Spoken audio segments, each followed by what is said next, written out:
Isn't it strange that we are doing a parenting workshop? So let me set the intention very clearly. You know, our intention is not to attack.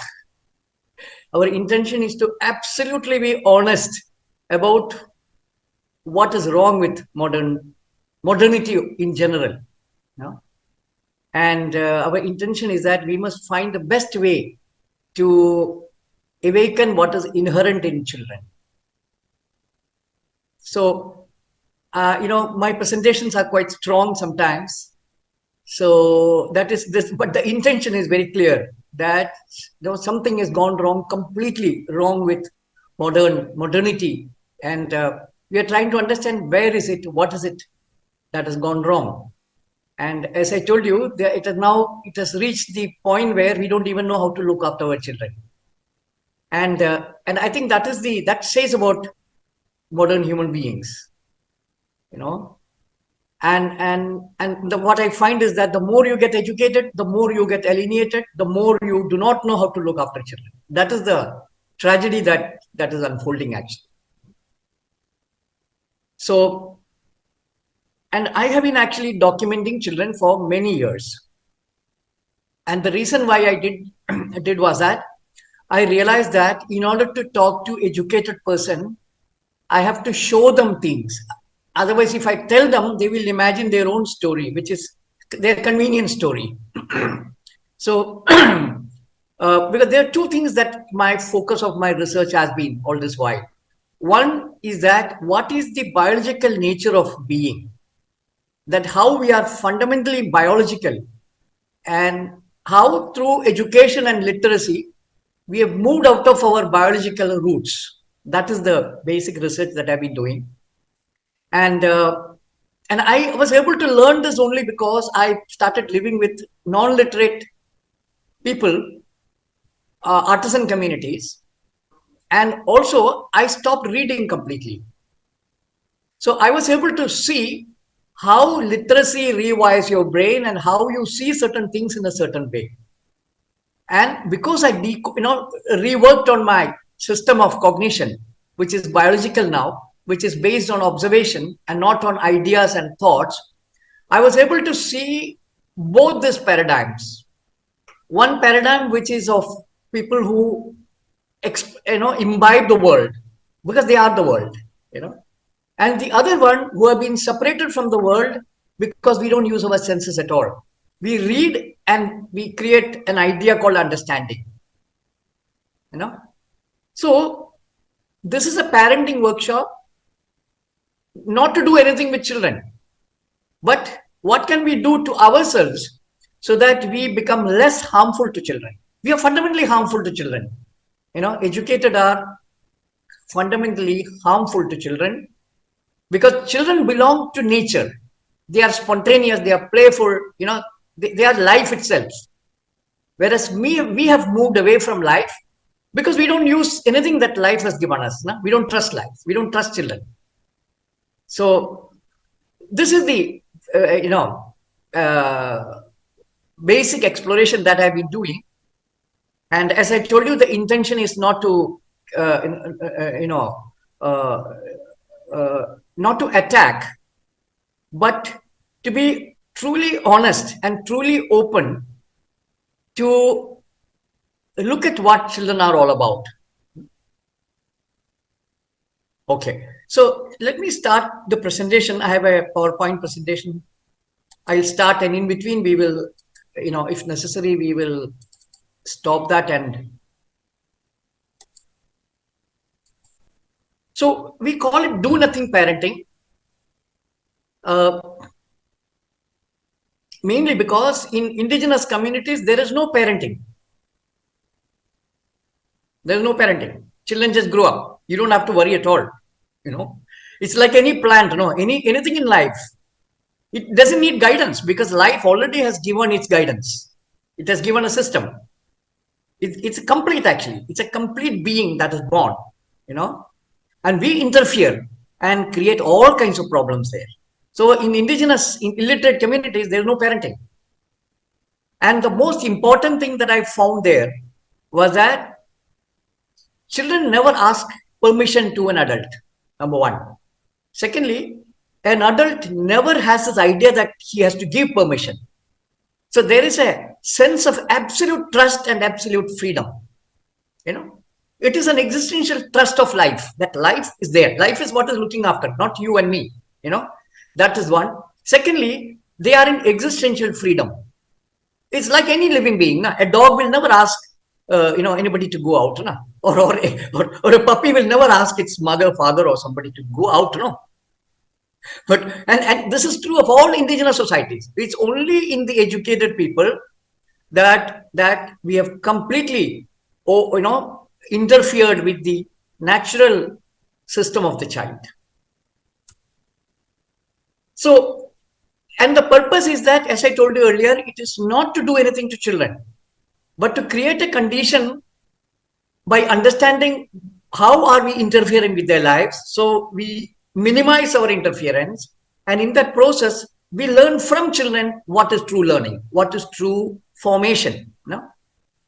As I told you, children are complete. They have absolutely no problem at all. So that is and I hope you are open to this exploration, Yeah. So as I told you, our intentions are clear. So other thing that I want to very clearly say is that we are not against knowledge nor against learning. Because usually when I start, attacking the educated, people get this feeling that I am against knowledge. What I'm claiming is that educated do not have knowledge. That is the reason why I'm claiming this. That knowledge is something that you can read and, create an idea in the mind and understand. No, that's not knowledge at all. You have a notions. Notion is different from knowledge.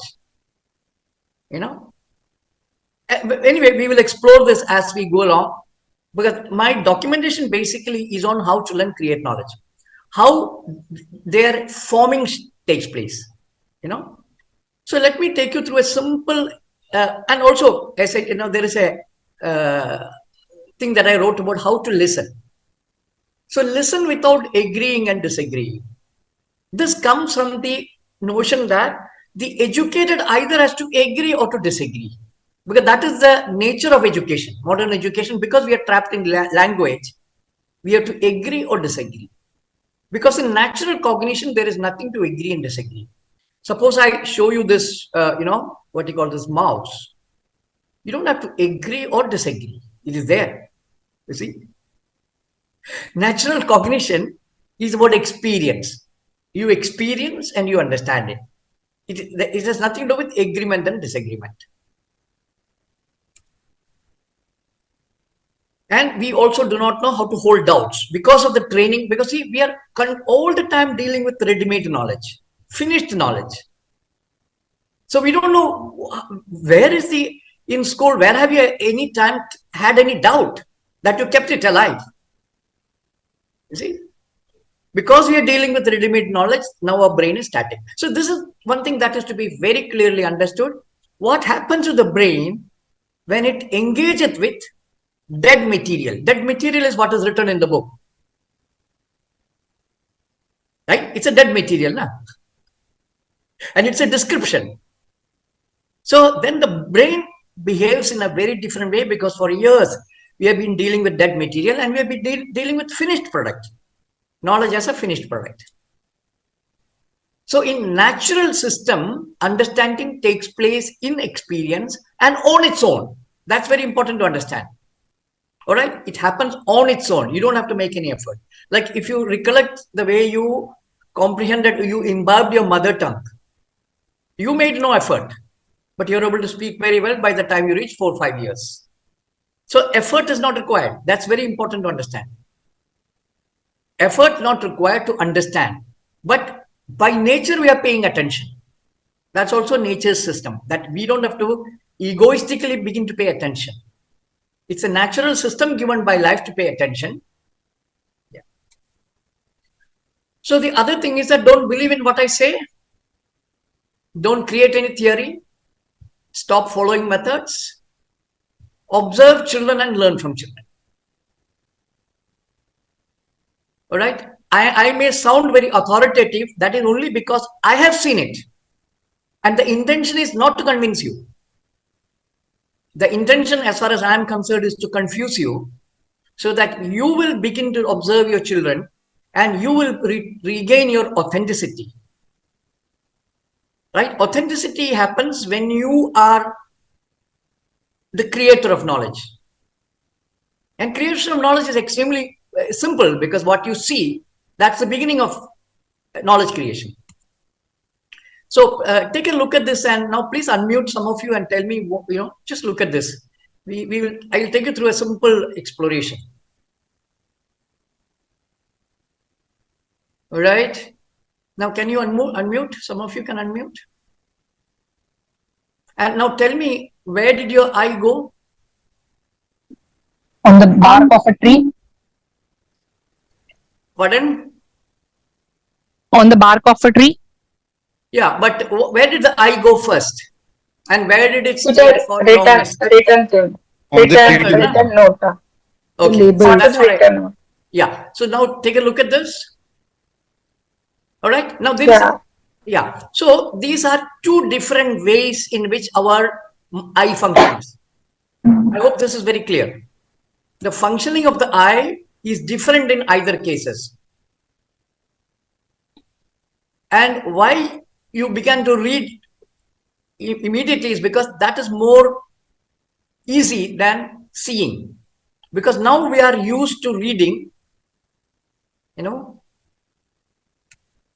Okay, so this is what it is. Literates learn the word, illiterates learn the world. Right? Naturally, this will dictate the way how your total system begins to shape up. No. In fact, literates are taught the word. They don't learn. They are taught. So already there is a difference in the way that your brain is going to wire. So we are a result of continuous teaching. Whereas illiterates are constantly, authentically imbibing. There's no instruction, no teaching. Because this is the nature. It's not because it's nothing to do with their ability. That is the way nature is. So I'll take you through another interesting exercise. Just take a look at this, All right. Now you take a look at this. See the change that is happening to the way your eye and your mind functions, right? This is learning the world, clearly. This is a physiological response of the senses. Whereas this is learning the word, and this is a mental response, right? Other activity I want to take up is that imagine you are in Delhi and you're traveling to Cochin. All right, or you are in Cochin and then you're traveling back to Delhi. So in your imagination, did you come down when you came from Delhi to Cochin? And from Cochin to Delhi, did you go up? Correct, no? Yeah. So actually, this is what I'm telling is that because we are engaging with two-dimensionality all the time, our system is now two-dimensional. That is the way our system functions. Now, one more simple activity. Just name the color, okay? Keep on naming the color, okay? You're doing it, lah. Now continue to name the color. Don't read, name the color. All right? Name the color. Okay? Now, could you see the conflict that is happening? Huh? That the conflict is because your sensory equipment, which is the nature's equipment, is to see, not to read. So here I am creating a conflict between the mind and the body. Understand? Now, this is what happens in the classroom. That what education does, what literacy does, is to create a conflict between how your body naturally learns and how literacy imposes another way of, I won't say understanding the world, create a myth that you have understood the world. That's an illusion. You don't understand the world without experiencing it. You're only creating an idea in the head. Right? I'm just restating this clearly. Okay. Let me. So literacy change the very beingness of your nature. It changes the nature of language, and it changes you. So it shifts from experiential to mental, from contextual to out of context, decontextualized, from process orientation to product orientation, from knowing as a verb to knowledge as a noun. That's what literacy does to you. From real world to the linguistic realm. So as I told you, literates are shaped by the world, illiterates are shaped by the world. And I told you earlier, between the body imbibing experience and mind engaging with language. This is the cognitive dissonance that we actually go through because of education and because of literacy. So early learning of literacy is extremely harmful for children. That is reading and writing. See, the nature of written language is linear, sequential, fragmented, compartmentalized, out of context, absent. I mean, this is quite clear, no? That we are dealing with what is absent. And this, it also brings in certain confidence in you that you know. There's no tentativeness. There's no doubt. That's typical of modern educated people. And nature of experience is actually it's non-linear. Because all the senses are simultaneously giving you input. Unlike the written word, in the written word, there is only one way that is coming in. It's a linear way. So literacy, as you engage more and more with literacy and ideas, it totally changes your beingness. And digital experience is far more damaging. I purposely talked about this because now what is happening is that mindlessly we are giving children exposure to this digital world. It actually begins with television. So that also has an equal damaging impact on the child's natural development. See, the market will tell you otherwise. But actually what happens to the brain is something that very, very few exploration is taking place. You see, basically modernity is a market-led place. So whatever has market becomes knowledge or is forced to you as knowledge. Anything that threatens the merchandise of any product will not be exposed. That there may be study, in the fringes somebody may be studying, but will never become mainstream. So we will have to make an effort, extra effort to really understand whether something is right or not, So digital experience is distorted experience. Okay, I mean, this we can, explore more. If you actually look at the digital experience, you see only two senses are functioning in digital experience. One is the eye and the other one is hearing. But these are, added separately. There's no connection between what you see and what you hear. Best example, take any video, any YouTube video that is talking about the war, the Ukraine. I've been looking at this, Ukraine-Russian war. What you see and the music you hear are contradictory. Anyway, you cannot play music when you're talking about something sad. You're telling about, you're going somewhere, you're talking to that person about death of someone. Do you want an accompanied music happening at the same time? So this is the absurdity that you come across when you look at these things, Yeah. So I want to talk about paradox of modernity in the context of AI, because that is also going to create absolute havoc. But it is useful. See, please don't imagine that I'm telling none of these are useful. Reading, I'm not telling it is not useful. AI and computer, all these things are useful provided you know how to use it. But if that begins to use you, if that begins to shape you, then there's a problem.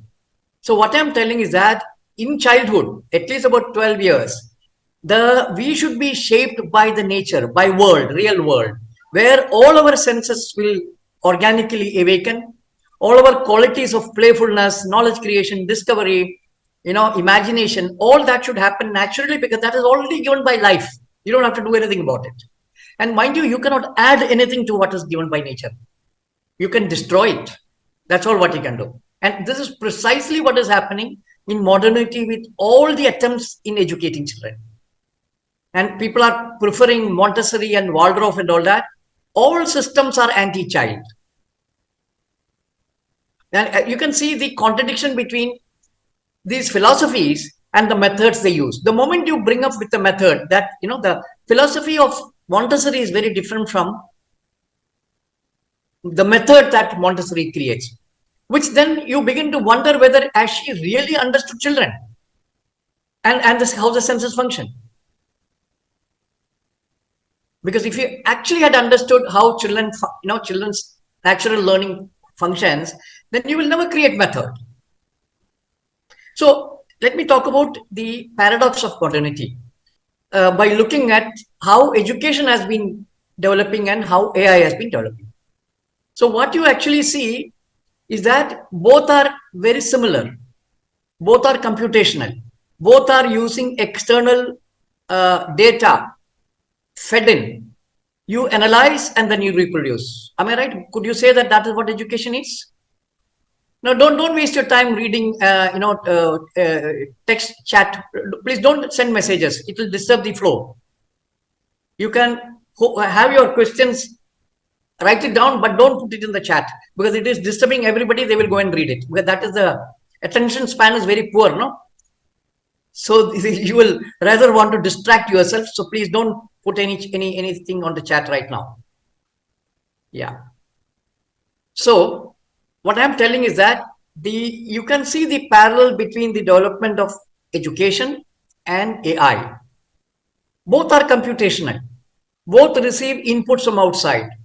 Somebody has to feed the input. For example, suppose you have done physics. Where did you get it from? So there is an external input that has happened. You have organized that information. Now you can reproduce that information in its permutations and combinations. That's what AI is doing. But AI is doing it in a much larger scale. You can only deal with physics, but AI can deal with every damn subject that is around, because that has been fed. That's the reason, not because it has any ability. Suppose you don't input physics into AI, it will never be able to say that. So now I want to share with you one very interesting video that share sound. Yeah. Now take a look at this. One can look at the story of computer science and think we have at least 3 ages. One is the age of programmers. In the age of programmers, you have to pay very smart people quite a lot of money to make some system behave in an intelligent way. We are now in the age of labelers, in which you pay a lot of people not much money in order to label data. And both of them, especially this one, is n going to infinity, number of labeled data going to infinity. But of course, children don't have big data. We really would like to be able to show one car and one plane to a child, like we do for a child, and then they're able immediately to generalize very well. So our ideal is n going to 1, and to have computers that learn like children from experience. All right. So what is interesting is that this whole modern educational paradigm is based on how to teach. All right. And now from the last video that you saw, that they are now researching on children. This is a very recent thing. Till now, all research has been how to teach children.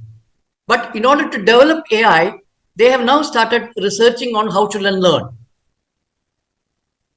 You see? So all these universities, universities are, several more. I'm just showing some only, but all over the world, in the Western universities, research is happening to find out how to teach children.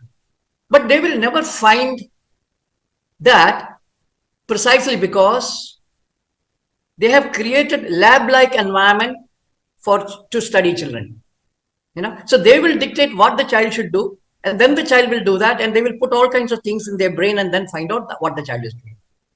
You see, it's like this. If you want to understand the nature of dog, you have, four possibilities. One, of course, is reading a book. That's what most people do in their PhDs, read a book on dog and take a PhD. The first option. Second option is that study the pet dog in your house. And that's a lab-like environment in which, the dog has been completely conditioned. And then you do your study. So this is what is actually happening vis-a-vis the modern research on children. It's like a, controlled environment in which the adult is deciding what, all kinds of things and then learning. So the other option, one option is that you learn the dog that is in the street, But the best option is go to the jungle and learn the dogs there, because that in their natural context, that will be the most natural way in which, dogs function. So the problem with the research on children is precisely this, that they have never studied children in their natural settings. Natural settings basically means that they are not confused by the modern adult, that they are left free, they have autonomy in learning, they are existentially free, they are not, conditioned by modern adult to tell lies and, become possessive, all that. So that is the basic situation. So as you can see, artificial intelligence is being developed by learning how children learn and then using that to dumb children now. So this is what so as I'm telling you, can choose, either to learn from AI or to learn from the child. So this I just came across this article just a day ago. So I thought this is what you should actually be worried about actually, Is Western culture stopping people from growing up? It's called kidults. So what is actually, I've been telling this, that, that what is happening in modern parenting is that we are actually infantilizing children. Whatever natural system they have, we are completely, damaging it. And in fact, we are infantilizing them, making them totally disabled in dealing with anything that is, and the reason why everything is, the stress and everything is increasing is primarily because of this only. A child in stress, I think, is a tragedy actually.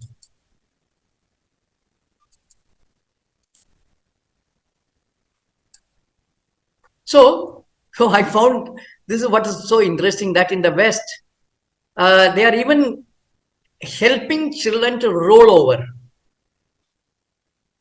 So it actually points out to the complete distrust of life now. Have you been doing this? Have you done this? Helping children to roll? Yeah. And there are also, you can see in YouTube, so many, experts telling what to do, how to make children crawl. That's another thing that is happening, and walk. So this is the height of modernity's development. That you've completely lost trust. And you think that unless you interfere, nature won't function. So it's extremely important to understand what I mean by physical intelligence, intelligence of nature. That's what it means. And the need for autonomy to function. These are two things that modern people have simply not understood. Now, I can tell you something that most of you must have been doing. Feeding children when they are also telling no. Correct? That you do, no? You force feed children under the assumption that they may be hungry later or they have not had enough. So actually, you're totally disrespecting the natural instinct of the child. When the child is telling no, you don't agree with that. You keep feeding.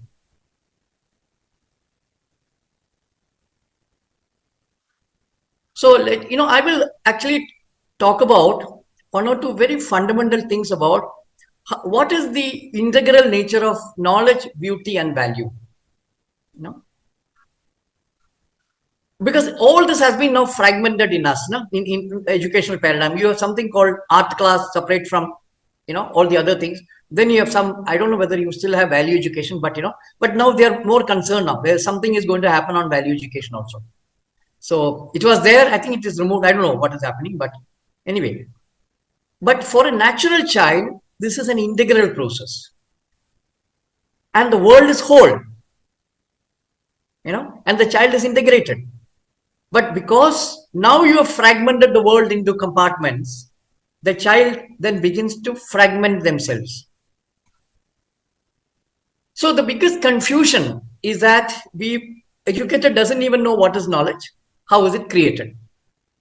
So I would like to talk about what is called as implicit knowledge creation.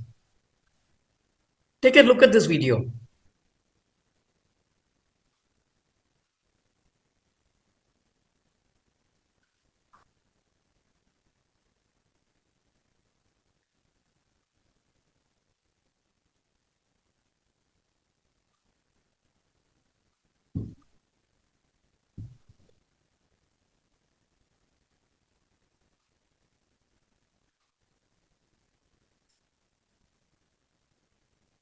So you can see that this is a natural context in which the child is dealing with what is unknown. There's no ready-made knowledge. The child is exploring. And you can see that there is a learning process is at work. Knowledge creation is happening. Comprehension is taking place. And this is how a scientist explores. Calculations is happening. And the qualities are getting developed.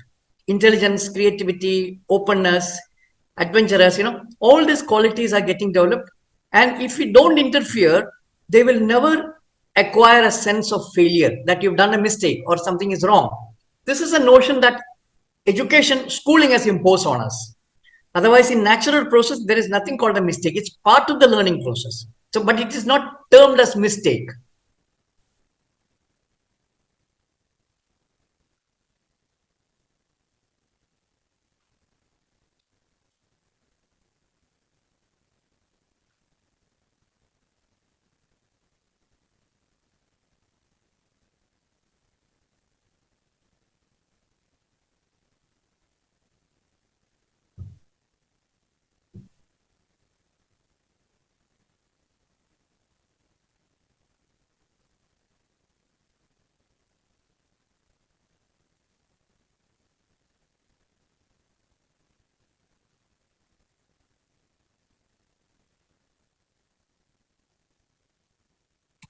So there's how we learn and what we learn are biologically bound. The tools, qualities, attitudes, all these are dictated by biology. So implicit knowledge is what is created by all living beings. Without implicit knowledge, there is no life. Like in a good example, let me tell you that all of you learn to speak your mother tongue by the time you reach 4 years. Am I right? You did that. But none of you knew grammar. Explicit knowledge of grammar, none of you had. But you did have implicit knowledge of grammar. That is why you were able to speak, in a coherent way. That is what is implicit knowledge. So all activities we are doing only because there is an implicit knowledge of how nature functions. And actually that is what science is. So we need to actually re-explore children the way we explore self to understand life. So now we will go into 3 aspects: why children learn, what children learn, and how children learn. See, why children learn is like everything in nature is learning because that's to sustain life. I hope there is not any doubt about that. That's a primary aspect of life, that it is learning so that it survives, it sustains lives.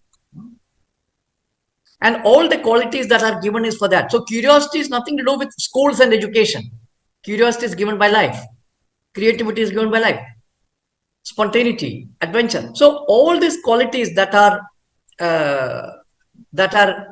we assume that is required for education is all given by life without any any, any choice actually. How children learn is that children recreate their experiences using whatever is available.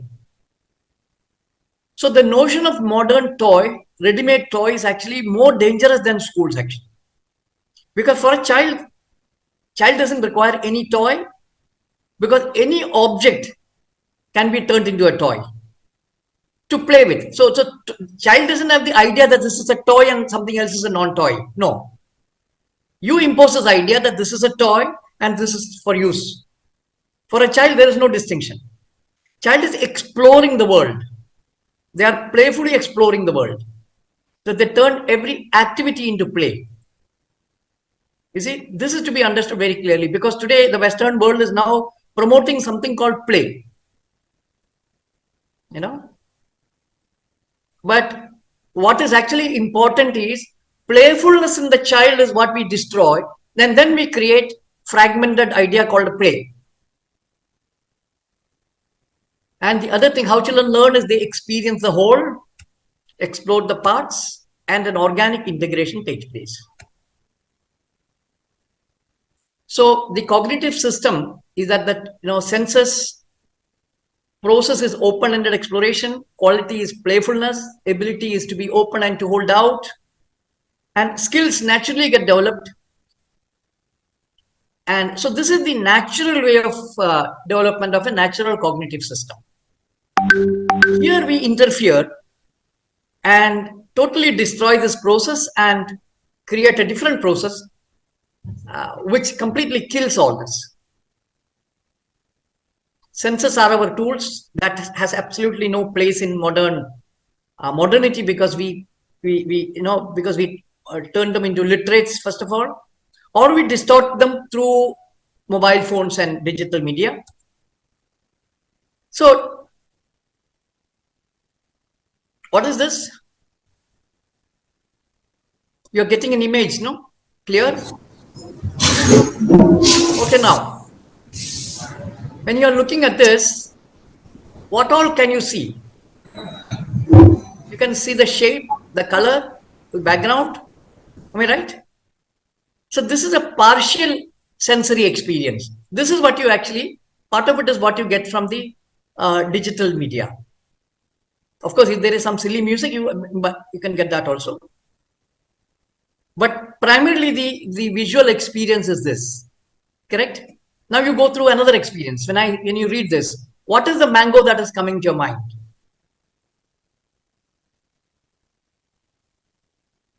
Correct? Some mango has come into your mind, huh? Or only mango? That's also possible.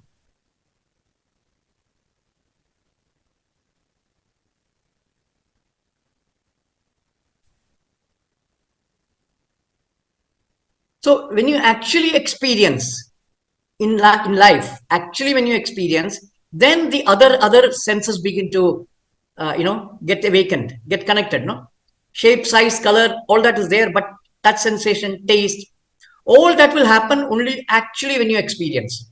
So you can see the difference between the actual input that the senses give you and what language or digital media can give you. You can take a look at how this child is constantly observing and then trying.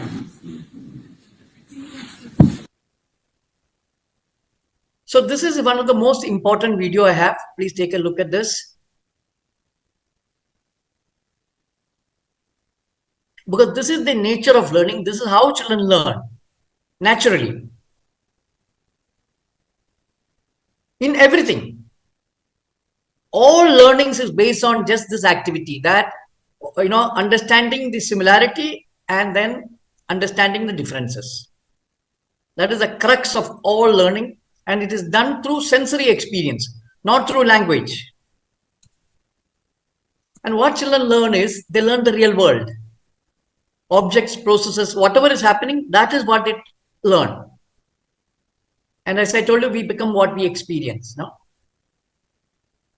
So one very important thing is that even your our ability to walk, we cannot take it for granted. This is a story of a child which was looked after by dogs because both the parents were drunk all the time, right? And that this child became dog-like, acquired dog-like. Now this is true of many feral children. There are many examples actually. The child on the lower left is a child looked after by dog. On the right is one who was with hen all the time. He was in a chicken coop all the time. So he acquired what the hen does. So his hand has become like punk wings, and he was eating with using lips as a beak. But when he was rehabilitated and then slowly trained to eat, but he still had problem keeping the hand down. No? There are documented cases. This is another very interesting example. In 1930s, two psychologists adopted a baby chimp to play with their own child. So in 6 months' time, this chimp was removed because the child was imbibing the behavior of the chimp, not the other way around. So you must understand one thing very clearly, that we human beings are born with potential which needs to be awakened. And that awakening happens from the context.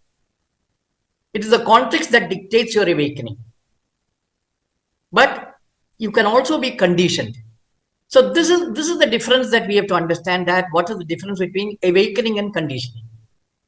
What modernity does is to condition the child and making them like robots. That's what modernity is doing. Whereas in indigenous communities, in tradition, the condition is for awakening what is inherent. So in natural pedagogy, there is no teaching. It is the child, it's the learner that has to take total responsibility. Adult does what he has to do, that's all. So this is a very important lesson that parents has to take, because they are constantly trying to teach children. Constantly. Actually, you have to do what you are supposed to do, which is to provide food and whatever, other things, but not to teach the child. Because if you teach the child will learn to teach. That's a problem. Because child imbibes what they experience. So when they experience you teaching, the child will learn to teach. So this is an interesting video that I found. A chimpanzee child is trying to crack open this nut. Then he sees a adult doing the same. He goes there. The adult is not worried about teaching. He's just doing his job. That's all. This is actually cognitive, respecting the autonomy. That's the nature's way. It's not that, they have an idea called respect. This is how nature functions. You observe and imbibe. So this is the first lesson of the child. You feed the child will feed you back. So the first lesson of the child, of children, is to mother, is to parent.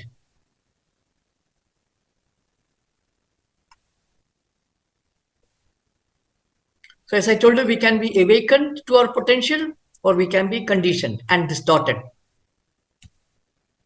Student teacher, बाप रे नहीं अभी तक thank you teacher बोला है नहीं ना thank you teacher नहीं फिंगर मैंने देखा ना मैंने अभी तो लगाया. See, exact copy of the teacher. Of course, not all teachers are like this, but the very act of teaching is what children imbibe. So here, the dots are children and she is a teacher. So I want to share with you what we learn in terms of, the world. Acha, now please look at me. Tell me whether when you, as a child, when you got the book, did you keep the book like this? You remember keeping the book like this? Do you remember? First Yes, time yes. book, yeah? What did you say? This book, this is? House. Tent. tent, house, whatever, na? Correct, no? Yes. And then, do you remember putting bedsheet over a table and playing house? All of you have done it. Also, do you remember putting whatever is available, like chair, table, bedsheet, pillow, whatever is available? Then the work what you did was to create house. Yeah. Correct? Yeah. So these are three different kinds of activities. One is you recreated something that looks like something. Other one is that you made use of the function of that. You explored the function, which is the contained space in case of the house. And the other one is the process, which is the process of making. Correct? And then also, I'm sure all of you must have noticed how children, when they sit on a sofa, they start bouncing. Correct? Why do they do that? Why do all children do this? So whatever I've told you, these are activities that every children all over the world does. The content may be different. See, for example, I'm sure most of you must have used umbrella, opened it up and created house. No? Yeah. What you did was to create an empty space. So wherever there's an opportunity to create empty space, that children will say that's a house.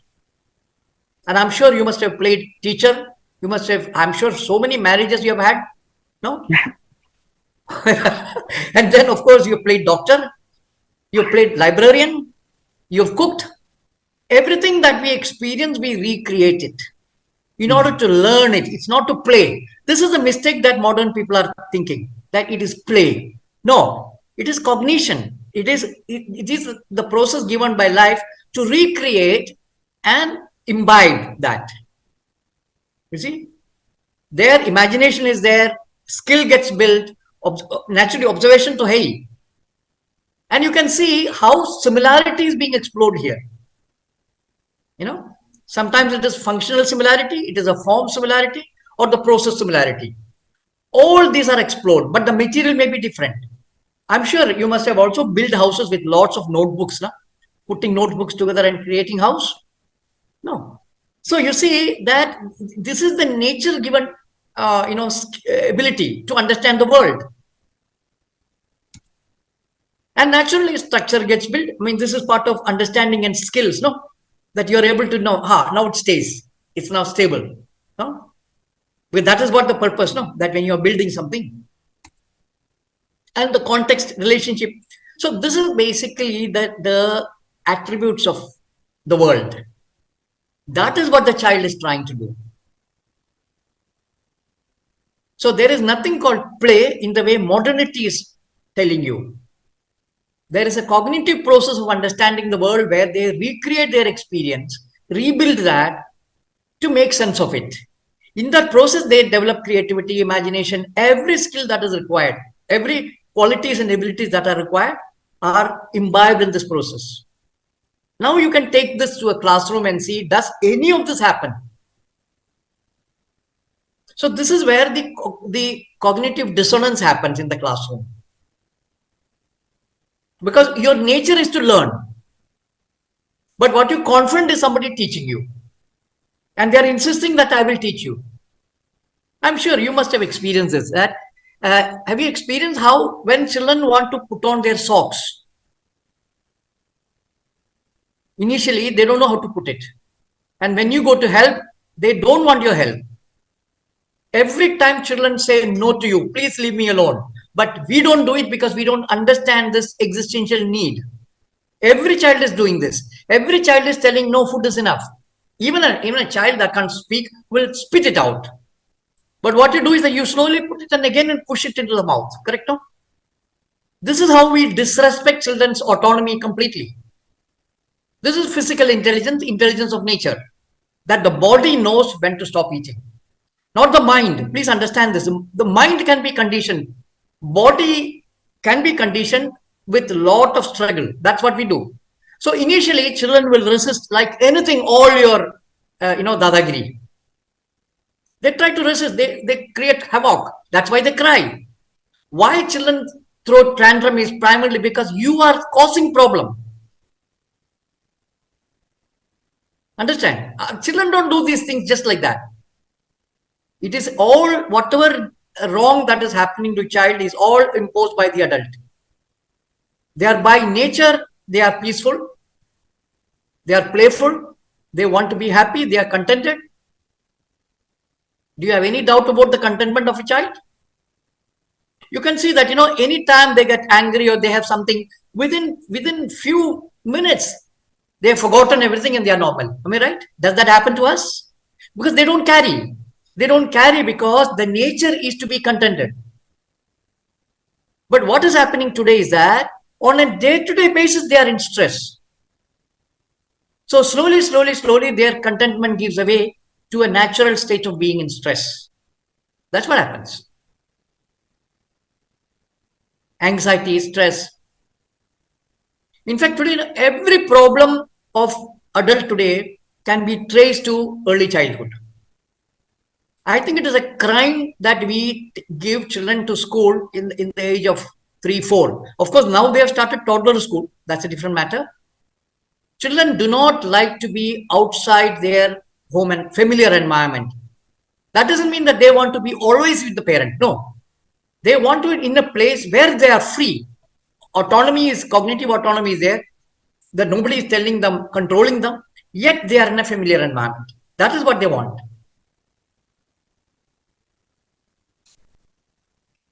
So what I've been showing you is what I call as the grammar of learning. What are the implicit rules that enable learning to take place? I can tell you this doesn't exist in the Western research at all. Where they're busy trying to teach, no? So form, how things look. Like this house I told you, this is both the process and the form is explored together. I ran a school some years ago in Pune. So this is where, and 3 years, children did fantastic natural activities. And the only thing we did was to respect this and document what they were doing. This used to happen in all villages, no? Children would recreate whatever they have seen. This is a market being recreated. And what is so fantastic about children is that they are extremely flexible. They will not get into, see, I have now told you, they will repeat form. Something that looks like something will be placed, no? That's what I told. But they are flexible. So what they did interesting was that this is not the form, but the color similarity they found for brinjal. See, for egg and potato, they found something that looks like that. But it was not easy to represent brinjal with the form because brinjal's distinction is the color, no? And of course, for chili, they found a fantastic bud, no? So when we say children have rules, I'm not telling they are fixed in the manner that is understood by modernity. There are certain rules, but they are likely to break it whenever required. And this is not a creative act or an egoistic act. It is the very nature of the child. Please understand that ego building is what education does. Humility is our nature, not egoism.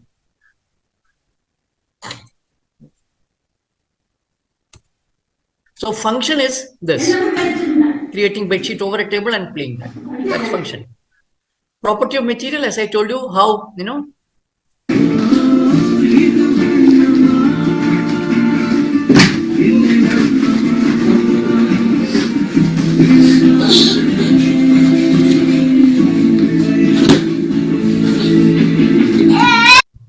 yeah. So now in the West, I found that you have to stop children from doing this. This is what I'm trying to tell you, that whatever the child does, you are turned against it. Yeah. So this is a Western tragedy now. Anti-child. Of course, what I'm telling is West is modern tragedy. All educators are now becoming West only. One request I have is stop reading English books. This is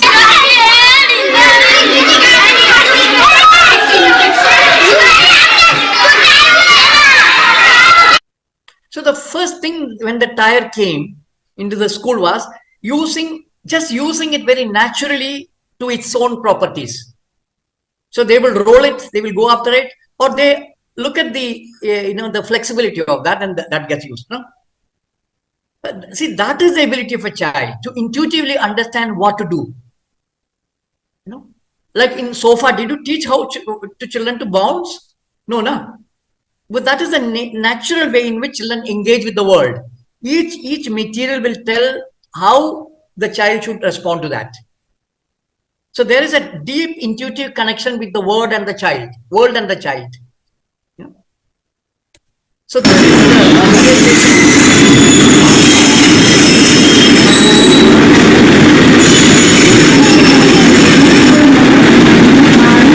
I'm sure you must have found it difficult to sit on these chairs because it keeps sliding you. But children will immediately make use of that possibility. Process is making, that they are making things. Structure is the stability.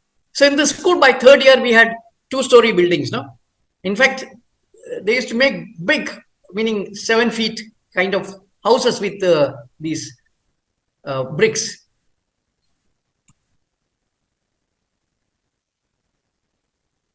Right? Now I'll talk about natural play. Natural play is nature's way in which playfulness as a cognitive activity, this is what I'm trying to say, and that makes every activity into play, right? Because of playfulness, right? And every object into toy.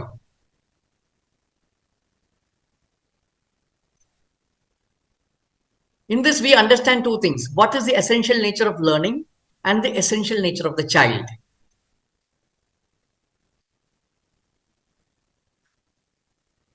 So I want to share with you one very interesting observation.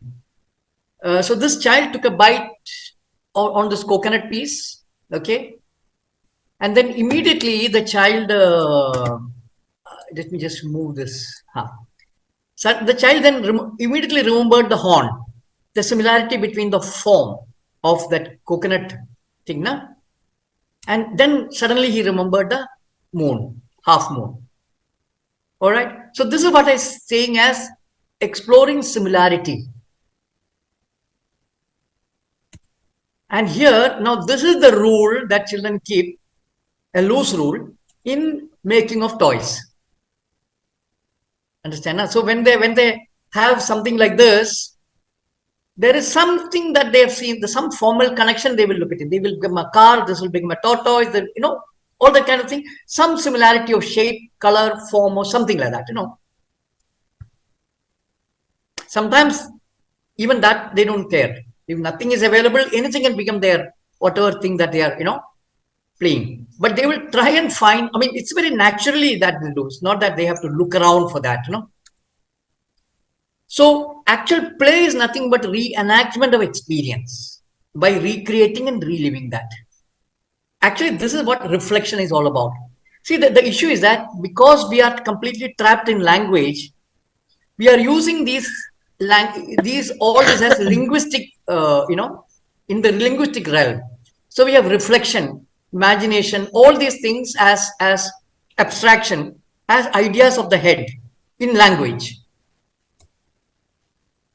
And toy is that object that is used as props to recreate experience. So here, this is a child. It became a bus. She used it for sitting, or somebody else. So as I told you, there's no distinction between a toy and the useful object. Now, this is precisely the problem when we tell children stories. Our assumption is that storytelling is very important. Yeah. It takes time. See, for a child, there is no difference between a story and reality. Both are same for a child. Understand? Similarly, for them, there is no difference between what they dream and real life. It takes time for them to distinguish between that. So we have to be very careful in talking about, in telling them stories, because these days lots of activists are doing children's books, are really damaging children. So ready-made toys are more dangerous than schools because toy is a process. That's what you should understand. That at each stage, what they reenact changes. So I'm sure the first activity a child does is to be a mother. Right? They will feed the child, give bath, everything that they have experienced, they will recreate. So the rule is this: whatever they experience, they recreate it, and that becomes their reflection, which means what we call as play is during that process. But so when you give them a Barbie doll, then throughout their life they will become that becomes their activity. All right. So I'm sure all of you know that, even now 13, 14, now even 20-year-olds are, having a teddy bear and all that. Na? That's because you are infantilizing children. That's the reason. This is what is called infantilization. You're not letting the nature in them function. As I told you, there is a developmental process. There are milestones in toying.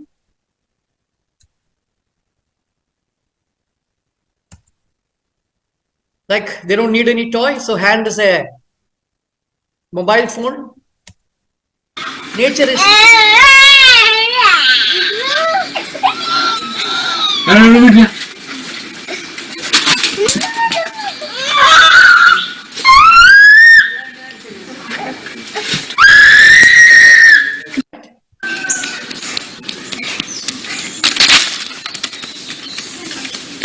See, they are living the principles of physics and biology and all that. Please understand this. In living, they are knowing it. They may not be able to articulate anything. But this is what I call as implicit knowledge. In living, you are imbibing the laws of nature. This physics, chemistry, mathematics, all these are nothing but what is there in nature,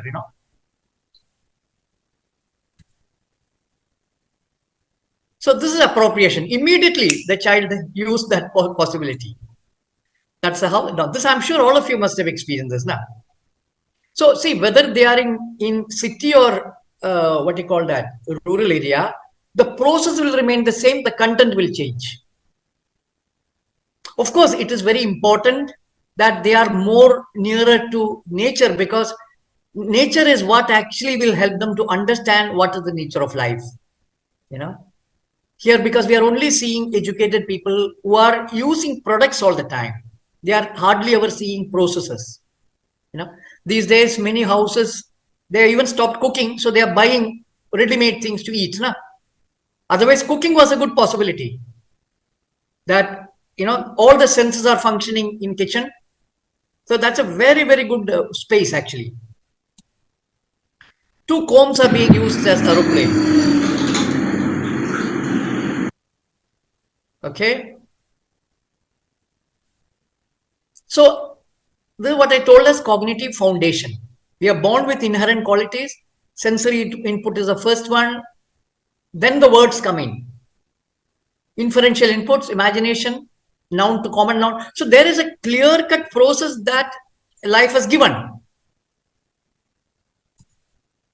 And conceptual understanding is a result of that.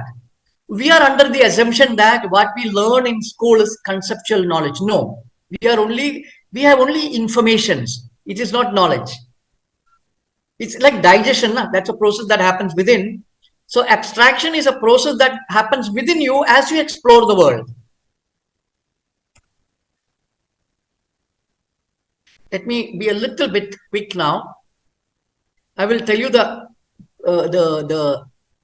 are 2 types of languages: experiential language and mental language. What we have is mental language, because we don't have an experience in association with the words that we know. Right? So this clearly you must understand. Senses have access to the world. Mind has access to knowledge, to language. I hope this distinction is clear. How children learn language? As I told you, Bangalore slums children learn 4 to 5 languages by the time they reach 4 years. No teaching is done. They imbibe it. No teaching at all. So the lessons are: conscious memory is not needed, reasoning is not required, and implicit knowledge of grammar gets embedded without effort. And these are all biological capacities. No effort is required. So natural learning, adults provide the word, children hear that a sound, meaning gets created in experience. And how we distort it is because adults give meaning directly. That's a problem. Then mind creates a linguistic world because it doesn't have an experience associated with that, because they have not created. Simple example I tell you. Pa is water for a child. On seeing the sea for the first time, the child did Pabu. You know, both hands outstretched. So this is like a whole sentence, right? Pa is water. Bu is the sound of the waves. And the extended hands meant hugeness. You see? So you can see the child is already constructing language in a certain way. Adjectives are happening. So maybe it's all adjective right now. It's a description of the water. No? And in this process, they begin to, so there is a physical engagement with the world. So it's sensory experience that leads to language, leads to word.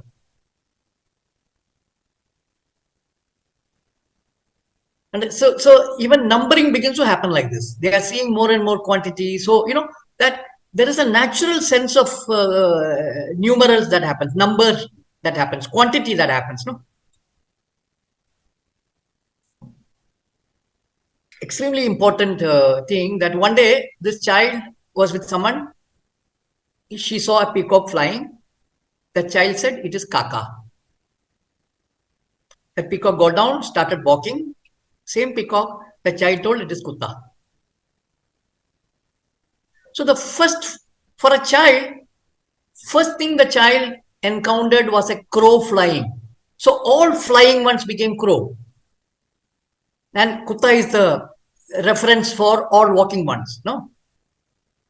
So there is a fantastic process given by life for a child to organize the data that the senses give. Now this is the mind's role of organizing the information, but input should be from the senses. That is what is very clearly that must be understood. So look at how the formal similarity is being used. Cats are Mimi, dogs, tiger became Bada Mimi. All right. But there was a confusion with dog and lion because the body was looking similar, but this was more like a Mimi, the face. So this is how children create category, and this is what is called abstraction. So language is learned in a natural way, retaining the integrity of the mind and body, which means they are also retaining the connection between word and the world.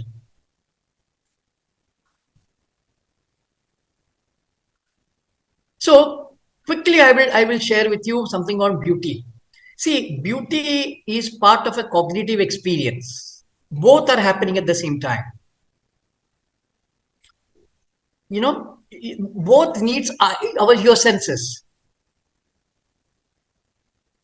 Correct? That when you eat mango, it's both a cognitive activity and an aesthetic activity. If the mango is bad, will you eat? Right, no?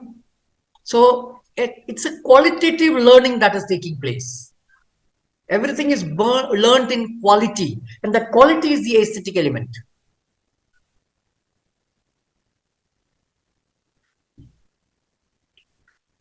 So there is an innate urge for order, aptness, and economy, economizing action. This is a natural urge in everything in life to maintain economy. Economy meaning minimum effort being used. That's what I mean. So the rhythm is established in every activity. So art actually, if you look at it very differently, not in the way modernity looks at art. In fact, we should look at beauty, not art, because art is like a product. You must turn it into a process completely of awakening the senses, not as a product.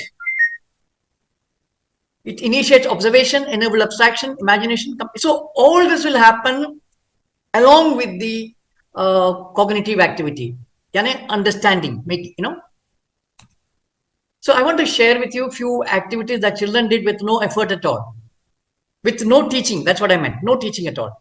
You can see they are doing it beautifully without any effort. These are children in the villages that I have done. This is a 2003 work. In my village in Kerala, I had done a workshop, beautiful work. I mean, I've been doing it for some time, for almost 6-7 years. I continue to do this. Every time I find so beautiful work happening that children do. So different activities I did, but here there's no teaching. The only thing I tell them is to observe what you see around and recreate. That's all. You see, now you can see paper cutting work for the older children, 13, 14-year-old children. So quickly, I want to also show you something on drawing, because drawing is actually a two-dimensional. It's an activity it's a cognitive activity. And why the research on drawing is going wrong in the modern context is because drawing is seen in separation as a separate activity, isolated from every other activity. And drawing is seen as a self-expression. It is seen as a skill and as a mental, something called art, all that kind of stuff. But actually, how we studied this was that in 3 years that I had the school, children were doing everything spontaneously. So we found a good connection between what they experience and how they turn it into play and toys, recreating the experience, and how they convert that in their drawing. So there's a clear connection between experience, play, and drawing. And this is a cognitive activity to understand three-dimensional world in terms of two-dimensional space. So two-dimensionality is a cognitive realm, actually. It's a new realm. See, you must understand that literacy, the way it is today, is only a very recent phenomenon. Before the printing press, literacy was really in the fringes of society. First, it was a skilled activity. Only few people could write because it needs chiseling and all that kind of stuff. It needs special understanding of materials and all that, So only very few people knew how to write. And those days, reading was a community activity. Somebody would read out loud. So the language retained its quality of sound. Language is sound, for the mouth and the ear. What literacy does, printing press did, was to popularize reading at a scale that was never there before. So you can see in the 15th century, printing press came in Germany, 15th century. And it spread throughout Europe. And in 300 years, there is a time called Age of Reason. And Age of Reason is the time when majority of the people, something that can make a difference to their culture, became readers. So reasoning became the main cultural artifact, mainly because everybody was depending upon known, what is ready-made. Because reasoning can only function within the realm of known. In the realm of unknown, you cannot do reasoning at all. You can only observe, you can only intuit, you can only sense. In order for reasoning to happen, somebody has to give you data. You see? So clearly, there is nothing to celebrate about reason, which is what modernity is, celebrating. And that's the reason why we are against life, against all the activity, all the natural processes that are at work. Observation is skilled, intuition, sensing, naturally body has no role.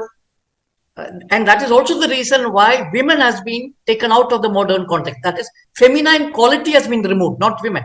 It is the feminine quality that is absent in modernity. So in drawing, as I told you, it's a very clearly a developmental activity. And you can see stages in drawing, exactly like that you see in walking, talking and all that. And other very important thing that we found was that they always are in groups. So this idea of self-expression is a modern imposition. Like the first event that really changed our perception is that this one child was the one on, that you can see, who is sitting and writing on the left hand side. She started this drawing in one A4 size page.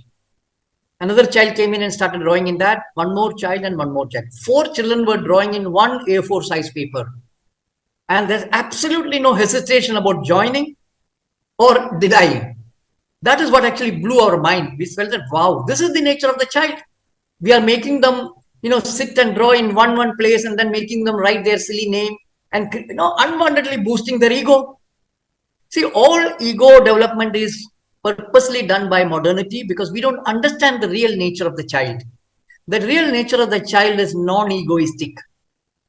It is humble.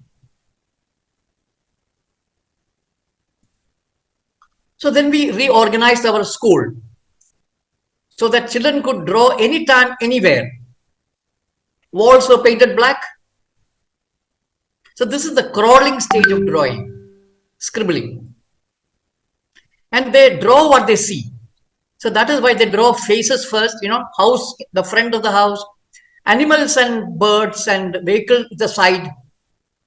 Maybe also because that is a cognitive ease. So it's a mixer actually, It's not easy to draw bird from front. So I'm sure there are ways in which there is some rule that the nature has. Like this is a crab, and because these children always handle crab, they catch crab. Then naturally they see the face, na? So that's why the front is drawn. Very interesting. Here, there's a wiper, windshield. And this child is always sitting next to the driver. He's so fascinated with vehicles. And the other child, the other drawing is by a girl who is looking after a buffalo. This is her buffalo. So every day she feeds the buffalo. Naturally, she is the friend. And writing is also exactly the same process. If you don't interfere, children will learn to read and write with no effort at all. Of course, the condition must be set. It's not if nobody is writing and reading in the class, in their context, they will not learn to read and write. So the context is very important. That children are learning 4 languages because there is a context. So the context is very important. A context that is non-interferent, yet rich. So drawing is, playing in the 2-dimensional surface. Because the quality of play gets replicated in drawing also. And drawing is the process by which children make sense of the 3-dimensional world in terms of 2-dimensional space. So this is actually a fantastic act of abstraction. So there's a book that I have written called Seeing with Hands. And this is the documentation of that 3 years of our, work with the children in that school. So I'm summing up here that curiosity is life-given. That's life's thing. That naturally enables observation. It leads to, to exploration. And they might start taking interest in something. Attention begins to grow, to develop. And as part of this, patience begins to develop. See, boredom is a modern experience. Children don't feel bored at all till we make them do what they don't like to do. In indigenous communities, in illiterate communities, that word doesn't exist, called boredom. Because they never do against their cognitive autonomy. And also, it's not that there is a choice, they're choosing. They are becoming egoless in their action. That's the basic thing. So I'll stop here and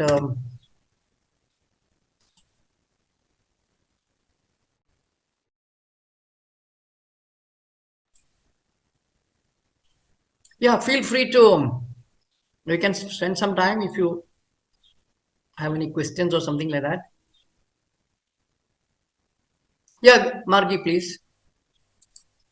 Sir, I wanted to ask you that if early literacy is damaging the child's brain, Then, what is the correct age at which the child should be introduced to the alphabets or the literacy?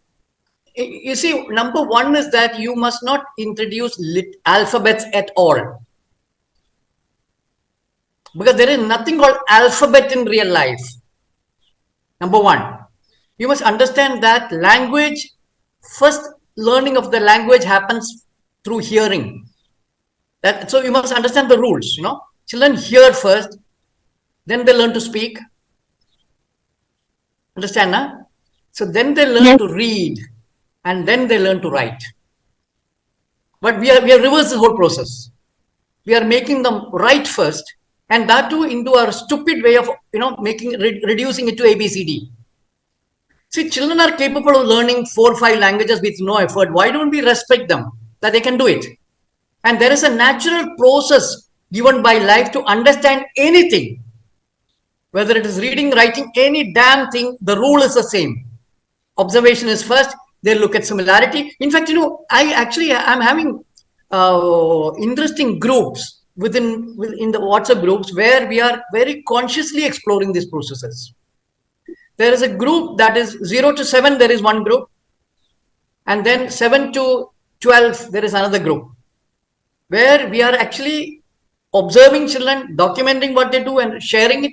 And then, weekly or in 10 days, we meet and talk about it. But the condition, understand, na? So it's because, see, the tragedy is that there is no proper study on autonomy, that autonomy is required for children to learn. This is the problem. But you mean to say that they learn to read on their own without teaching the alphabets? Absolutely, this is what I'm trying to tell you. This is what we see. You see, it's simple. That there is this parent from America who has been working with me for quite some time. See, what they read first is the labels. That comes. Then as they travel, they see they see the names of the places and different things now. But they will begin to correlate with the sound that the person is telling. Understand, na? Exactly like this is how you, for example, how did the child learn language? See, when the child is learning language, the child is hearing what is happening as sound only. So somebody is telling, keep the chair outside the room, keep the chair near the table, or use the chair to climb and do something, So the child is actually seeing, and from seeing, the child has understood what those words meant, but not one-to-one. The child heard clack, clack, clack, clack, clack, clack, clack, and the child saw somebody taking the chair out. All right. Another time, she heard some jumbled sounds, and she found the chair is coming back. But she found that one word was getting repeated, one sound was getting repeated. And in the action that, understand, na? So it's a very natural process. We don't have to create any method for that. Children, that's so attentive that they immediately pick it up and connect. Because it's a natural process. Exactly same thing happens with reading and writing. So as they are going around, they start observing, they see that, this went that, this went that. So this is a fantastic exploration that is happening with this mother, that how this child is learning maps, how this child is, learning to read and write on his own. Understand, na? So sometimes the child, I think he's around 7-year-old now, never taught anything. So the child is now able to tell when you reach some place, na, the child is telling this is the place because the child has already seen it in the map. So there is a going back and forth. Understand? So the map, the child is using it in a fantastic manner because he is familiar with the places based on which he is looking at the map. So I remember she posted something about when they reached a particular stop, the child told that this bus will go further and come back. You see? And so, sir, there is no role for the schools to play in the process of literacy. It is completely automated. There is no role for school at all for anything. It's actually employment generation for adults. For a child, there is no role. You see, you just think about it. All of you are here. How many of you can actually claim to be educated? Not the silly degree and all that. How many of you actually know anything that you have learned? truly knowing. And how many of It you have was only for actual the interest? You yes, understand? it was only for the earning purpose. Like how will you earn? So you have to. Yeah, that we know. Don't talk about that. I'm telling, let's be very honest about it. Nah. What is the role that is played to us? We've become absolute mediocres. You look at just compare your skill with your mother and your grandmother. They are far better off, na, in order Yes, to yes. lead life. So what has happened? This is what I'm talking about, infantilization. It's actually degrading that is done through education. We have lost this millions of years of knowledge that all societies had, and completely become dependent on experts. Lakshmi. So thank you for the session. There's a lot to absorb and take. There's a lot of data. I'm still processing what is the question I need to ask. There's so much of data. So probably my first question is, what is that we should do or stop doing right now? Whatever we are doing. I have two kids. One is 5-year old and another one is going to be 2-year old. So do I have to do something or do I have to stop doing something? You have to, meaning doing means how do you undo the damages that whatever you're doing is doing. That undoing is what is required. Yeah. So what is that I should? Now I'll tell you. You have to actually trust life. That they are fine. They are complete. They don't need your help. Because help is a violence against children. They don't need your help. They need your respect. They don't need toys. They don't need to be forced to eat. Let their body tell when to eat. Organize house in such a way that try and use ground most often. Remove all the furniture and all that, as much as possible. You don't need all that. Bring the kitchen down. Let all the activity in the kitchen happen on the ground so that children have access to whatever is happening and eat on the ground. You see? So try and use ground, because ground is the most child-friendly place. Where that will enable children to observe, do everything without anybody's help.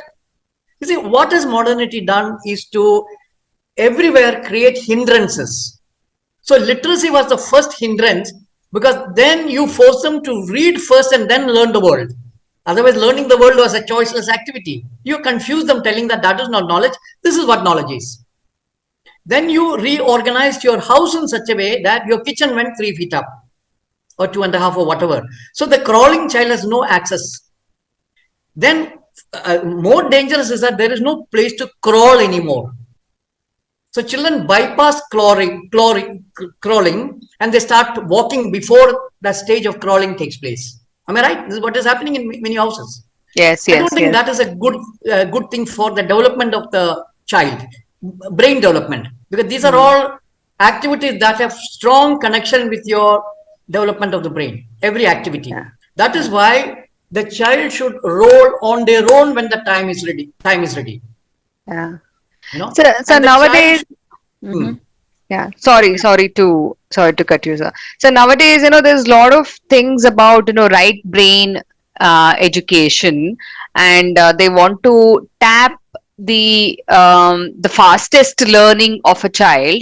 That is why, they are now trying to. All right, I will tell you that. Yeah. It's all absolute bullshit that the West is promoting now. Okay. And brain are integrated by nature. You're fragmenting it with your literacy. And now, you see, the thing that the West does is that first destroy it and then pretend as if they are the saviors. So the right brain, left brain is a fact. It is two types. There are two functions for that.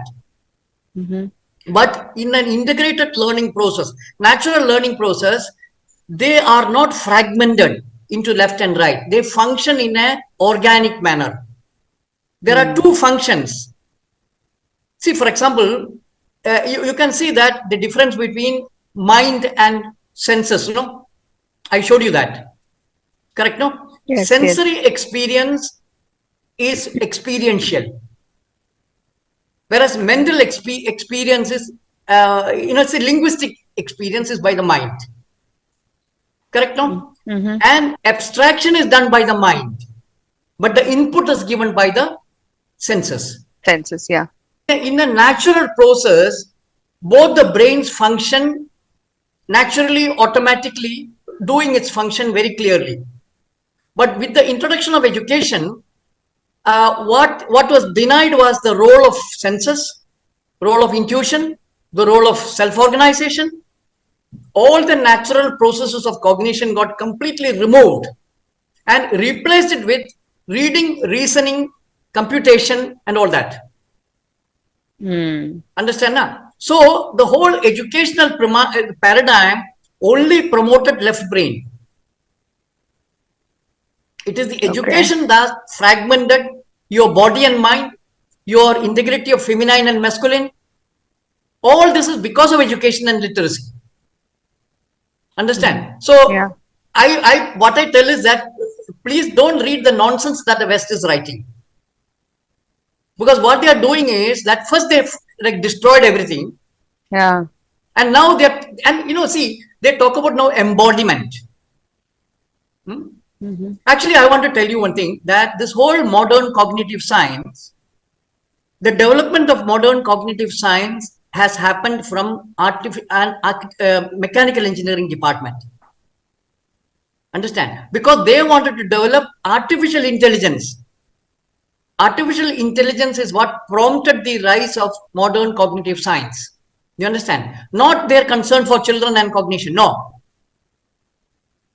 Understand? Okay. So in the initial phase, it was only the mental activity they were promoting. So the West has always thought it is the mind that is doing everything. It has denied the body like anything. So in the process now, suddenly they have understood that the body is important. Like the way they understood children are very important. Children are learning. So their research on children, how children learn, is very, very recent. Yeah. Similarly, how body's intelligence is something that now they are discovering, but it is a mind that is discovering for a purpose of developing artificial intelligence and robotics. You understand? In order to develop robots, you need to understand how parts function. So their interest in body and in children is to develop intelligent machines that are both physical and mental act. Both they're combining that. That is the reason why body has now become important and the child has become important and the senses are becoming important. It has nothing to do with actual crisis that modernity is facing. Right. Right. Okay. Are you getting my point? Yeah. Yeah. So when you spoke about, your school, where you were running a school, so were there any curriculum or anything, or what was the day-to-day thing? No, you see, the thing was that first thing we did was that that we removed the idea of same age group sitting together, classroom. They could do whatever they felt like, anywhere. So 60-70% of them, they are out in the school, not in the classroom. Understand? So they were making all kinds of things they would have made if they had total freedom. And the role of the adults was to document and do what they like to do, except teaching. If they are, so there was a person who came from Hyderabad to the school. He had done agricultural engineering, something like that, and he wanted to farm. So that whole year he farmed, that's all. Okay. Understand? So what we want is, we want a place where people are interested in something except teaching, something that they have on their own. So actually what children should learn is the spirit of your learning, that you are interested, that you are doing things. Understand? See, the reason why many people want to become teachers is because that is what we imbibe right from childhood. Not because there is anything good about teaching. That is what they imbibe. Okay. See, you must understand this thing called cognitive conflict. The natural tendency is to learn. And what they encounter in traditional society is people learning. So in modernity, the conflict arises because a learner is confronting a teacher. There are two directions, right? A learner is going one direction. Both are learning. Yeah. The conflict happens because this is very weak, that the learner, powerful teacher. So they completely subjugate and destroy the natural process. True. So what we learn are two things, one to teach and to be taught. You see, the modernity is dependent because that is what they imbibe, no? Getting taught and the act of teaching. This is what they imbibe. Yeah. I mean, if I think about it, apart from reading, writing, or whatever we learnt in school, but other natural skills like ironing or cooking or some, tying a flower, all those things. Now I'm recollecting that I only saw my mother or grandmother doing and learnt Yeah. out of it, No, yeah. cooking, all the cooking activities, now. Mm. We just imbibed it from parents, no? By watching, yeah. So they never tried to teach us, they were just doing their own activities. We just saw them and we learnt it on our own. Yeah, precisely. Because that is the nature of life, na? That is Mm. that what we should understand. Yeah. So, and I think the obvious question what is running maybe in all our mind is, now that we are living in this world, we have to do something for our living, and for which we have to earn, Yeah. and for which we have to work. And for work, Kaylee, now we have to, do all these learning and education, degree, certificate, and everything. So now if we have to go this natural path for a kid, so what is that, are we missing something, their ability to work and earn living, or is there any different way of I don't earning think- and living? No, that is what as a society we should explore, na? What is that we should be actually, how should we live? Hmm. Should we become just clones? Or should we regain our authenticity? So these questions society must begin to ask.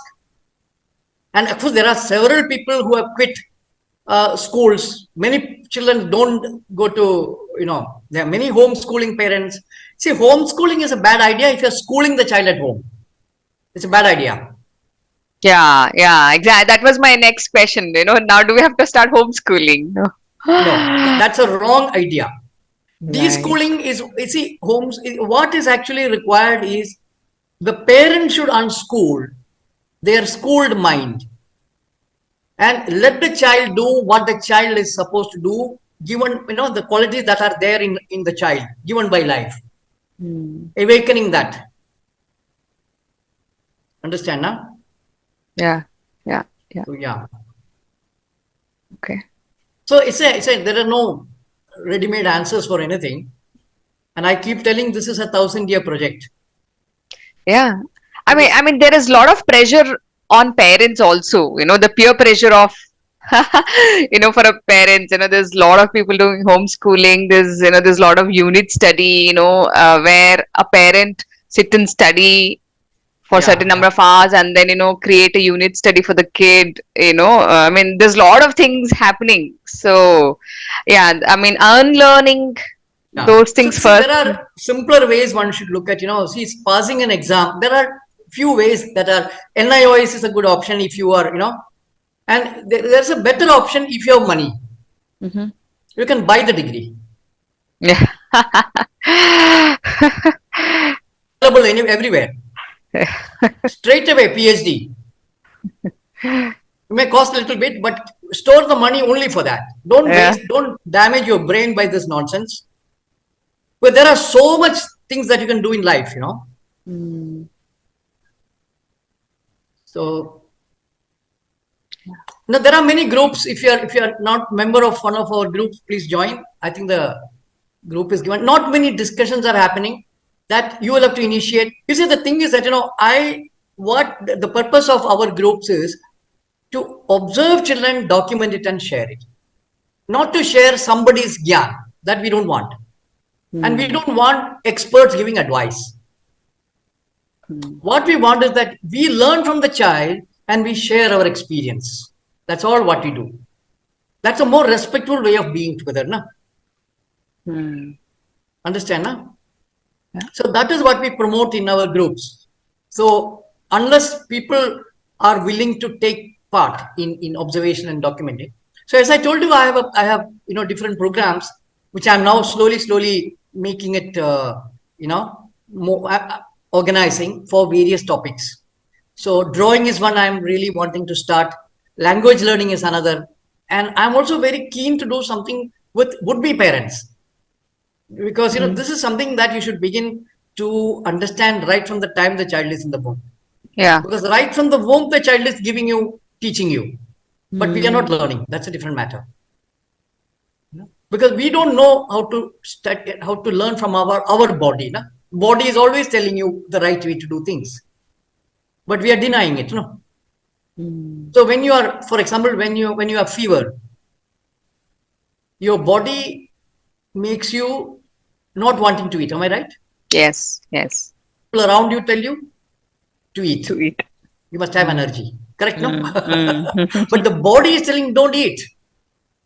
Yeah. So we never listen to the body. So first start learning from the body. Body is always telling you what to do. Listen to it, and slowly, that is the change that is required. There's no other change. Because body is life, not your mind. Mind is a construct, no, what you've read, that's all. But the body is still, millions of years old, yeah. Yeah. Far more intelligent than the silly mind that we have. Right. The natural role of the mind is not this. Huh? This is a distorted mind that we have today. The natural role of the mind is to be with the body, work together, so that there is no conflict in cognition. There is no dissonance. The dissonance is because we have trained the mind in a separate way and denied the body's role in cognition. Otherwise, there won't be any cognitive dissonance. The body and the mind will learn things together. There is no Together. conflict at all. Because understand, huh? The development of the body and mind is happening together.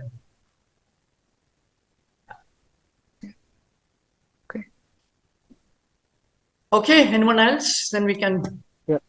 Yeah, sir, I Yeah. have a question. Yeah, 1 minute. Mahima Abhay, 1 minute, Apurva. Yes, so Mahima and I, we are going to be would-be parents, Oh, right? fantastic.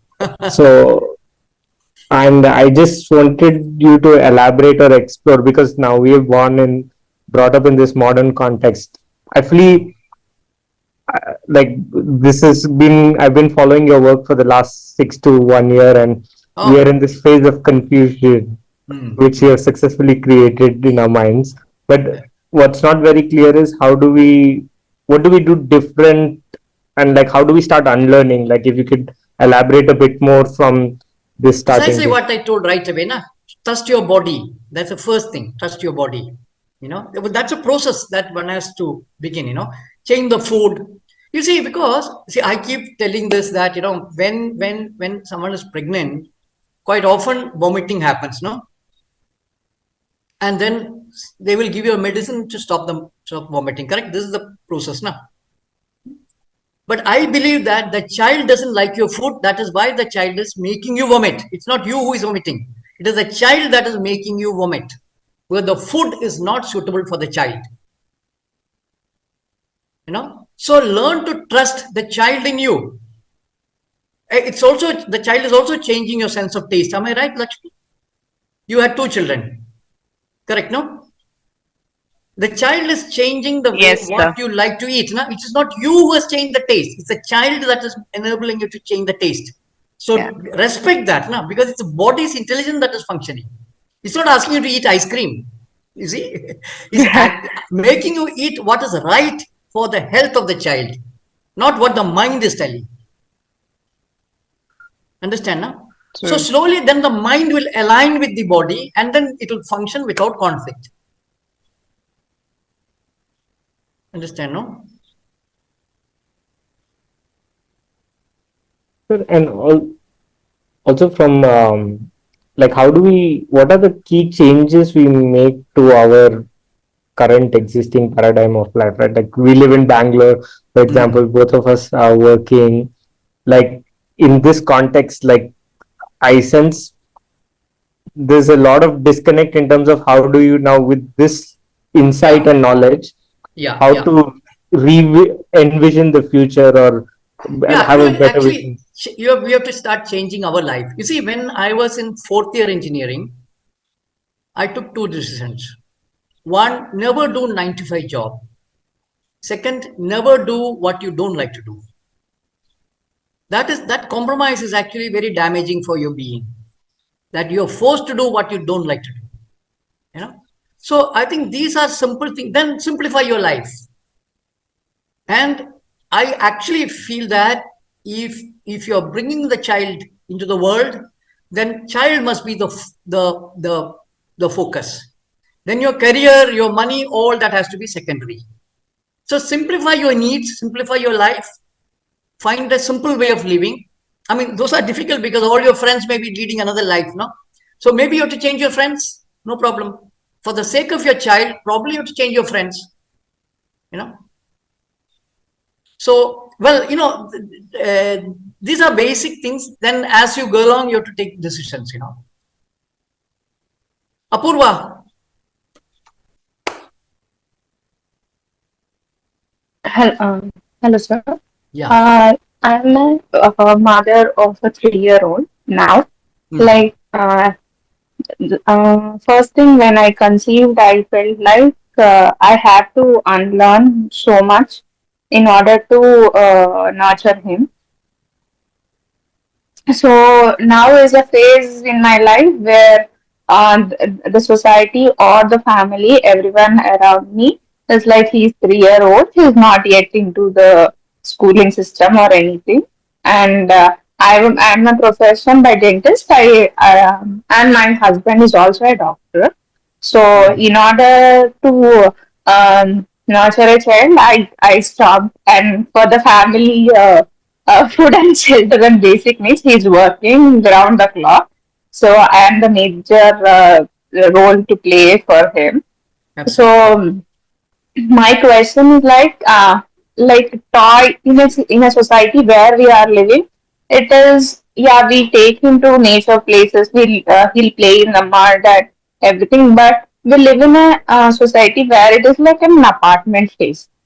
Yeah. So most of the time it would be like inside the house and all. Yeah. And yeah, he plays with vessels, utensils and all. But at times there are toys too.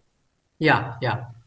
Hmm. So, So what you said, like, yeah, I still observe him a lot. I see that whatever toys like blocks, he recreates and he creates the shapes and all. Like to an extent, is availability of toys is also better in a phase of where we are living.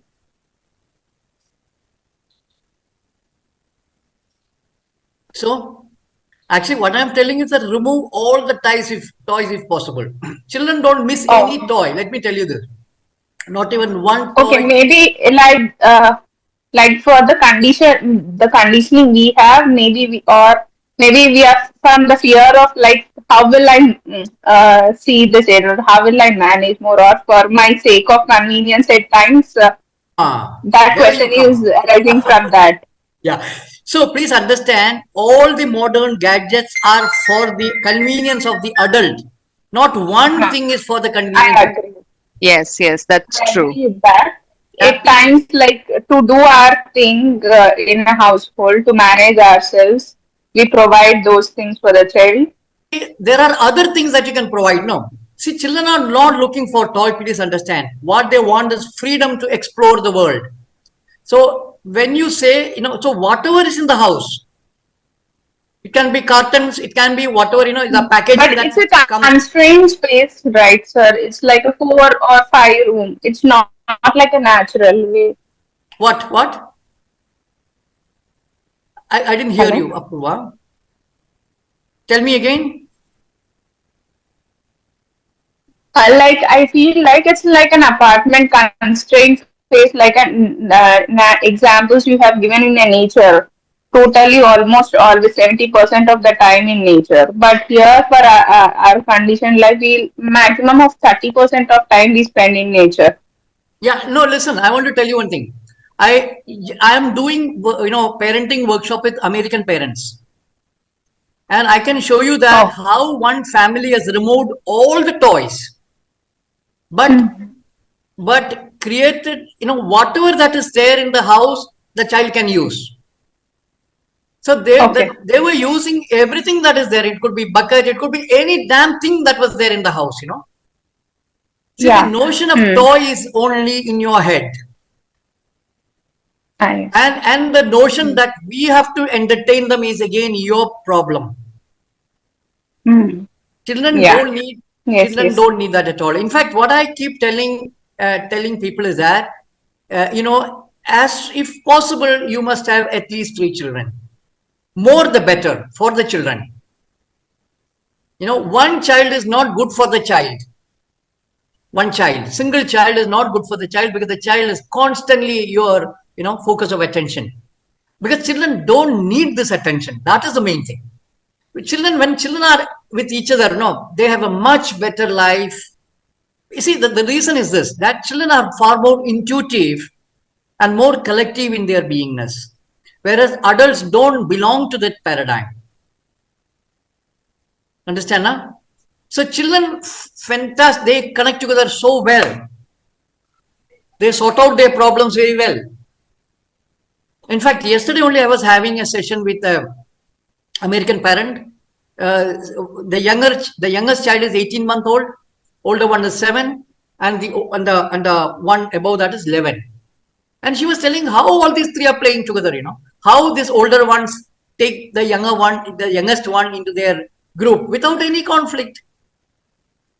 But understand, na? So see, the idea that possessiveness is something that we create. Children don't need possessiveness at all. Don't have any possessiveness. See, when they are using an object, they are fully onto that. The moment they are not using it, it doesn't belong to them.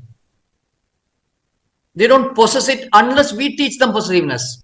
When we tell this is yours, you play with it, this is mine, that is when you create an division, the notion that ye mera hai, this is mine. Children don't need that at all. For them, what they want is freedom to do what they feel like doing. Without possessing anything, they handle everything. Get it?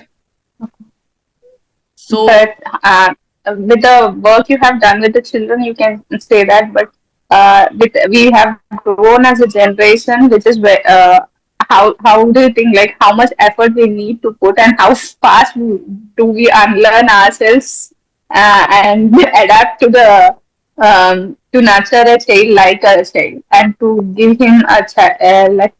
no, Apurva, I want to tell you one thing, that whatever is possible, let's do it. Don't, Okay. see, this is one thing that, see, I have adopted a child, but I was not able to do most of the things I'm telling you because the context didn't allow me to do it. So we must distinguish between two things. One is that we must understand what is the right thing to do. There we must Okay. not make any compromise, and then respond to your situation and do the best that you can do. Understand now? Because see, there's no way we can change this world. And I can tell you from the way I look at the way West is taking us, they are totally taking us in the wrong direction. Completely wrong direction. Now, of course, you're aware of the virtual reality gadget that they are creating, no? Yeah. Hmm. Children to learn all kinds of things, history, physics, and all that, no? Far more dangerous than anything that you've seen so far. But that is the way the world is going to. As far as possible, keep them out. You don't participate, and also create this sensitivity to as many people as possible. Understand? Na? So let's do what is possible, no? So that we don't even take tension.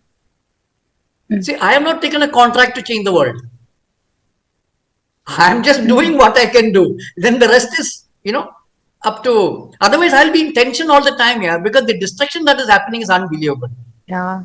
And the insensitivity is unbelievable and insensitivity. You see, if you look at the modern context, the default setting is for you to lie, to compete, to cheat. That is the default setting. You must understand that. So how do we save our children from these things? To whatever extent possible is what we can try. The rest is, All right, Lakshmi, this is the last question. Then we will Sorry. catch up another time. Sure, sure, sir. So, two questions. So, one is about, you said to be very careful with the stories, what we tell to our Yeah. kids. Somehow, my first daughter is very used to listening to a story while going to a sleep at night. Every day we have to tell her a one story. So, sorry, Next sir. question. Next question is, yeah, so you said, nature is very contented. And Yeah. hence the child is also very content. They fight, they forget in a second, and then they move on. It's all good. When they grow up after the age of like 10 year or 11 year or a 12 year, the contentness is naturally reducing because they're seeing peers, or that innocence basically that goes away. Yeah. And then when they realize, like, I feel this is what happened with our parents also. When the natural contentness reduced, they felt that the way they are living is not that great living. And hence they started telling us, their kids, that no, you have to do better in your life. The way we are living is not that great, so hence you have to live a better life. So they forgot that contentness while they growing up. So imagine, they grow up in a non-digitized era. Understand. Yeah. So Don't elaborate. Tell me the. okay, so Ask me the now question. basically, how to keep this contentness throughout adulthood also, in a child. Yeah. You see, the in an indigenous community, illiterate communities, this never goes away. Hmm. All right. They are not trapped into the modern distrust of life. Contentment is because they trust life. Hmm. That is the contentment. Life is taking care. No? They trust. See, the first thing that I want to answer is about your story. Hmm. See, the thing is that, the nature, our nature is to be present. Presence is our nature. All right. So what I feel is that, this is my suggestion. What I feel is that even if you tell an incident that happened to you, that is good enough for them. Just something that happened to you. Understand, na? Because I remember the story that I used to tell her is about butterflies and birds and flowers and things like that, which you see every day. Understand, na? So what happens is that when the child is out in the daytime, the child is seeing the butterflies and flowers, and so an amount of presence is continuously rebuilt. Understand, na? So to me, and also I believe that suppose even if you want to read a book, take books that have high standard. Somebody, not the silly modern writers who write for children. Na? Remove all that. Take Kabir, for example, or not Kabir, sorry, Premchand, Tagore, or anybody from, people like that. In every language there are people, slightly older generation.